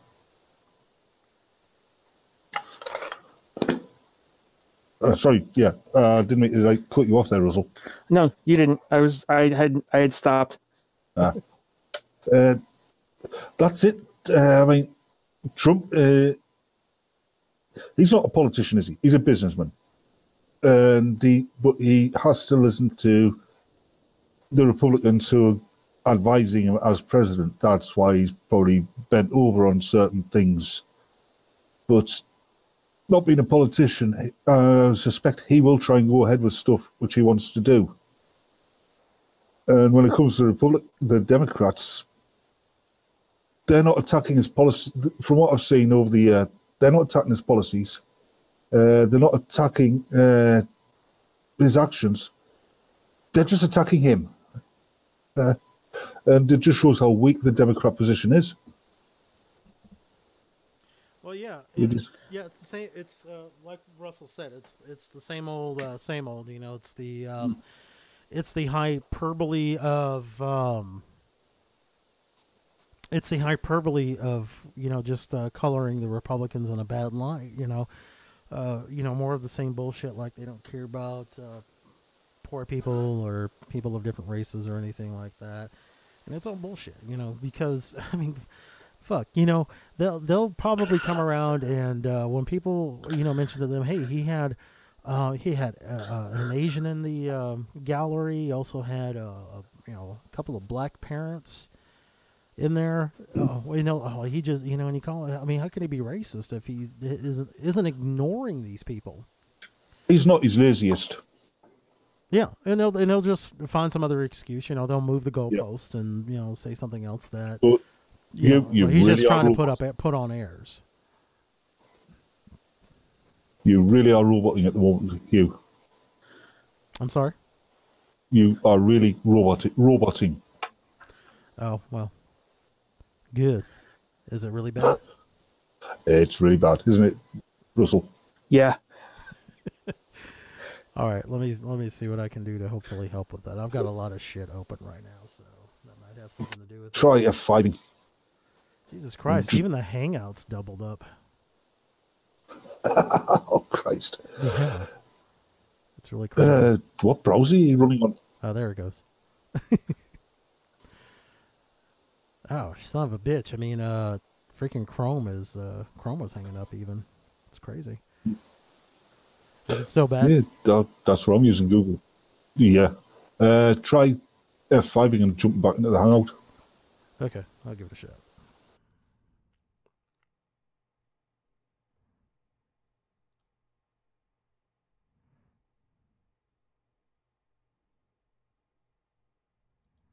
What was really funny is during the State of the Union, the president's talking about the Freedom Statue on top of the Capitol and how the Capitol itself is a monument to the American people, and the Democrats were hesitant to stand up and clap. Something as simple and universal as that, and they still did not want to get up and clap for it because it was him. Oh, yeah.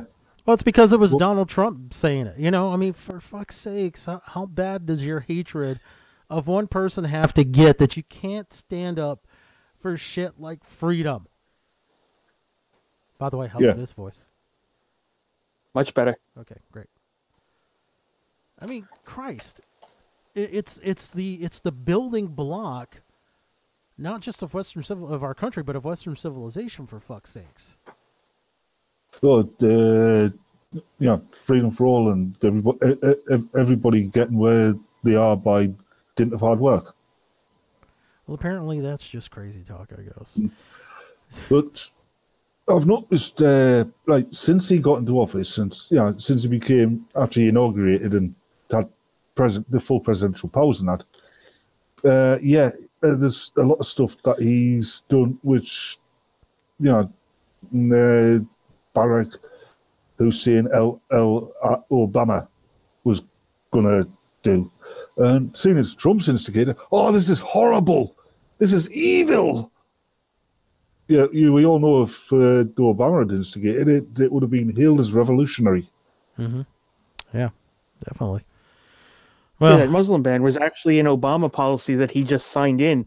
Yeah, I think he modified it so it wasn't quite as severe as what Obama was going to put in, from what I've heard.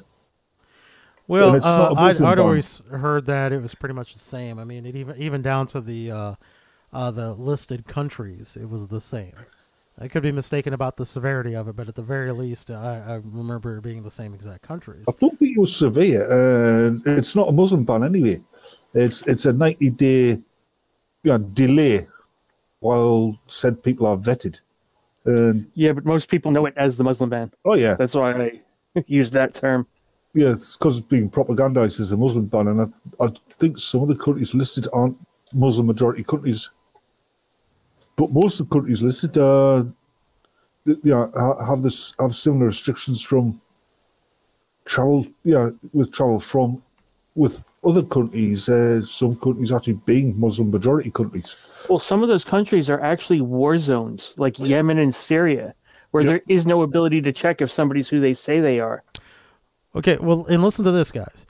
At least two of the countries on the list. Now there were eight on the list. Two of them are in no way a Muslim majority country. Yeah. Venezuela and North Korea. Venezuela's barely a country.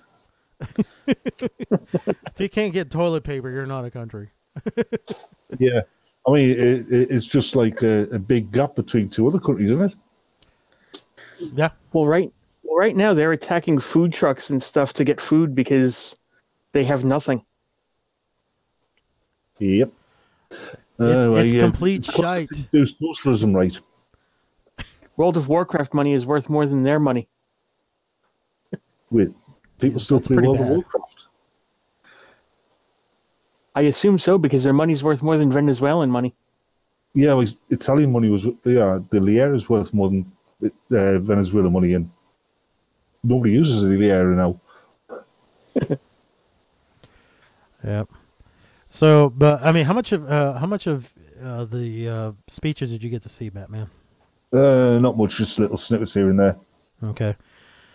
So, of what you saw of the Donald Trump State of the Union, what was your general takeaway from that? I would say your country's in a mess. Not because of Donald Trump, but because instead of getting behind the person in charge, like usually happens to a greater or lesser degree in the United States from what I've seen over my vast length of life, the Republicans are going one way and the Democrats are going the other way, simply because the Republicans are going one way. Yeah, and I'll be honest with you, if anybody were to ask me what I thought the one cause behind the division as far as the willingness of the political parties to work together was, what the cause behind that was, I'd say it's because, it started in the 90s when, the Republicans took over a majority of Congress and, just said, we're not playing nice with the Democrats anymore in the regard that, we're not just going to keep we're not going to keep compromising with Democrats the way that we have been, only to get stabbed in the back when we want something in return. Yeah. And it became that where I think the one thing that made the Democrats go even further to the left, if I were to kind of try to pinpoint what might have contributed to that, I'd say Iraq did that. I would say that the journey. Well, no, because there were Democrats supporting that war. Hillary Clinton was supporting that war. Yeah, until she found out it was more popular to denounce it. Yeah, they supported it until they started to denounce it. When we were in there for so many years. When you're about Clinton, Hillary Clinton, there, you don't remember the early debates about same-sex marriage. And she was saying, no, a marriage is supposed to be between a man and a woman. And now she's saying she always supported it. Obama said the same thing when he was running. Yeah, well, Obama just did what his wife told him to. Hey, when he first got into office, one of the things he said in one of his earliest interviews was, every decision he has to make, he runs it by his wife and acts upon her advice. There's probably a lot more truth to that than I don't think he was joking that much, probably. He wasn't the president, his wife was. Well, they said that about Bill's presidency a lot too, was that Hillary was actually the one pulling the strings, but well, she was going before Congress to propose health care legislation. She was the first lady. It wasn't her job to do that. Yeah, I mean,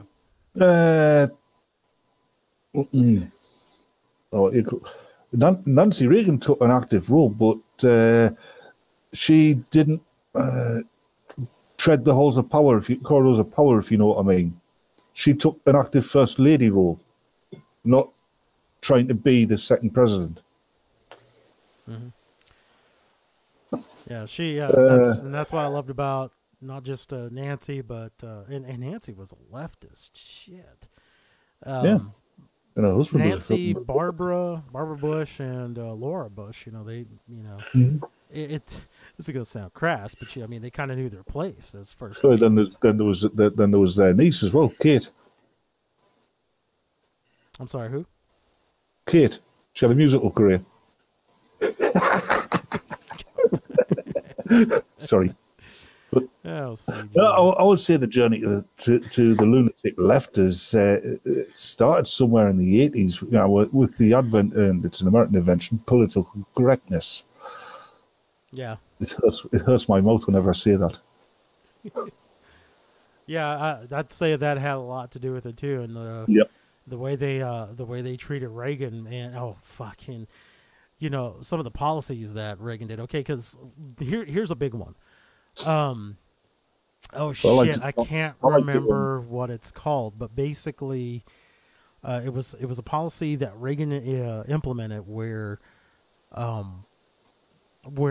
radio stations were no longer required to have opposing points of view on any particular program. I think it was called the Fairness Act or something like that. Here, it's going to drive me crazy if I don't. The Fairness Act, is that it? Yeah, requiring something of radio stations, it's kind of not free speech, if you know what I mean. Yeah, it was the Fairness Doctrine that was implemented in the late 40s and was eliminated in 1987. Yeah. So, basically, it just said, and that's, it was stuff like that led to the ascension of conservative talk radio. And it's opposite as well.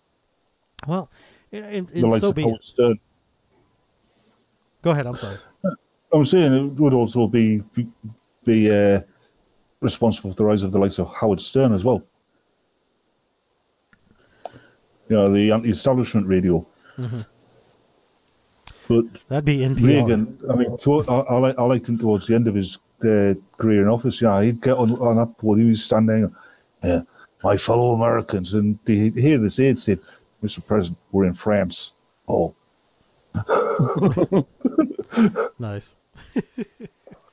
I believe he actually did that once, quite deliberately, as a joke, because somebody had been making earlier in the media been making fun of him being senile. Yeah. They were doing that even. I think they were doing that even at the end of his first term. They were starting to say that. I think they were actually doing that when he was up against what you call him, Jimmy Carter. It's possible. I don't really remember that. I was still very. I was still in the womb. That one. No, not quite that young. I was about 8 years old. There's one joke I remember Reagan got with this interviewer once. I think it was Reagan. It could have been just a joke anyway. He was asked to, well, Mr. President, Mr. Reagan, what if you get in office, what are your plans for defense? And he goes, well, first of all, we'll alert all women and children. Then we get the wagons in a circle.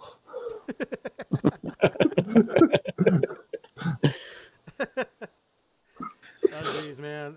Gosh, I loved Ronnie, and I learned to love him even more as I got older because, especially with things like YouTube coming around, because there were a lot of people posting some of his old speeches. There was one where he was being heckled by somebody out in the crowd, and he was trying to be patient, but then lost it, and he just told the guy, "Oh, shut up." It was great, So that's kind of, and those were some things about Trump's campaign that I loved. He wasn't going to back down to any protesters or hecklers at his rally. Can you imagine like Bernie? Can you imagine Bernie gotten into power? I mean, you saw it. 2 terms did to Obama. Yeah. I mean, he aged twice as fast. That happens to anybody who gets into a position of power. Yeah, it's happened with every single one of them, really. Yeah, it happens to British prime ministers as well. And can you imagine Bernie Sanders would be there about 6 months and he'd crumble to dust. Well, see, Russell quickly snuck in the thing with Bernie. Yeah. Relinquishing his podium to freaking protesters. Yeah. And, the thing of it was right up to that point, my attitude about this election was, because it looked like Trump was going to win, and I'll be honest with you, I did not really want Trump as president either, because I understood that he's a New York Democrat. I still see him as a New York Democrat, but the thing of it is that he's implementing Republican policy right now, or at least trying to, which just blows my mind that he gets pushback from other Republicans. I'm like, what the fuck is going on here? But he relinquished his podium to some BLM protesters now, and because I was actually leaning towards Bernie at this point. Not that I wanted him; it's just because I knew he wasn't going to be able to get shit done. So when he relinquished his podium, I was just like, oh, fuck this guy. Yeah. If you show that kind of weakness, just at a fucking rally, you can't run a country. No. No, he'll let BLM come in there and run the damn country for him. Shit. I remember a study done in the it was done twice, once in the 80s and I believe once in the 90s. And apparently, people in politics, especially in the high echelons where they're actually wielding proper power, it almost more than doubles their body's testosterone rate production. This is also true in women. Yeah. So that hints at there is a very male thing about wielding power. Mm-hmm. At least the way it's set up in our civilization. I suspect it's the same anyway, because to be a leader, you've got to be strong, you've got to be aggressive, and you've got to make unpleasant decisions sometimes. Yeah. And that takes strength, and if you don't have that strength, you've got no place in that position. Yeah, and that's precisely what Bernie lacked. I mean, he had that one moment to stand up for himself, but because he feared more of being seen as a racist than a strong leader. Yeah, he just said, "Fuck it, I'll give up my post." This is another reason why I would think Clinton would have made a bad leader. She's prepared to make such strong decisions so long as they don't affect her. But as a leader, you've got to make unpopular decisions as well that are going to directly reflect on you. They might be the right decisions, but people are going to think badly about them. Mm-hmm. And I don't think Clinton was capable of doing that. I don't think she could make those kind of decisions. Well, I don't know if she could or couldn't. I just didn't want to try to find out. That's pretty much where I was with it. So, besides, as we saw in the election, the real Hillary Clinton's been dead for years. What they've got is an android, and that's starting to fall apart now. Yeah. Okay, so guys, I have been streaming for over 2 hours now, so I'm going to close it out here. But if either one of you have some closing thoughts, love to hear them right now. As far as and also Batman, as far as I know, you're probably the most famous non-YouTube content creator all over YouTube. Is that still the case? I don't know. Well, have you started making videos yet? Well, nope. What about you, Russell? I still haven't, but I would say probably the most popular, nothing against you, Batman, would probably be Thrax. Everybody knows Thrax. You got a point. Not worrying me because everybody likes Thrax. I like Thrax. Oh, and I've got 159 subscribers, even though I don't make content. I think I have like 46 the last time I checked. I just looked. Again, fellas, do you have any final thoughts on the State of the Union or the Democrat response? I think both parties, need to work together. Otherwise, you're going to have more government shutdowns, aren't you? I don't disagree with that notion. Russell? I'm actually happy with a lot of what he said. I'm just hoping that at least some of it actually makes it through. Yep. Because unfortunately, the Republicans don't have a large enough majority to force a lot through, especially when you have Republicans that are switching sides. So I'm just hoping that at least, even if maybe like a third of what he said tonight can actually get done, it will at least be progress. Mm-hmm. Yeah. As far as I go to that end is, I don't even care if it's a third of it. If the most important ones to me anyway, which there are just a couple or three, make it through, I'll be happy. But Yeah, as a fallback on, I would probably go with the third. I just bet, the ones that are biggest to me, which are like basically border security. That's the biggest one for me. But if the Democrats built this wall, there'd only be two differences. Uh-huh.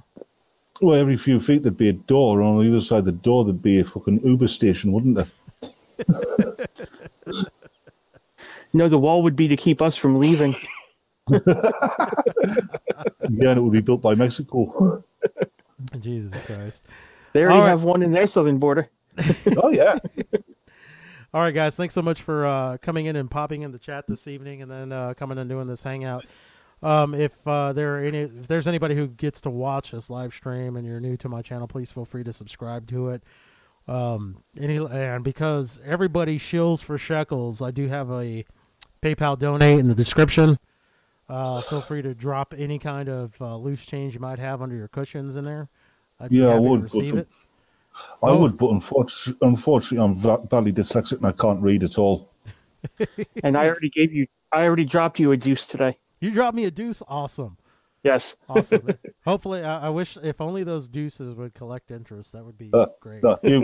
He said some juice. Juicy deuces will work too. I know that's not what you said, but those will work too. All right. Thanks so much for stopping by, and it was great seeing you guys this evening. And y'all have a good evening. Thanks have a good night, guys. Very nice.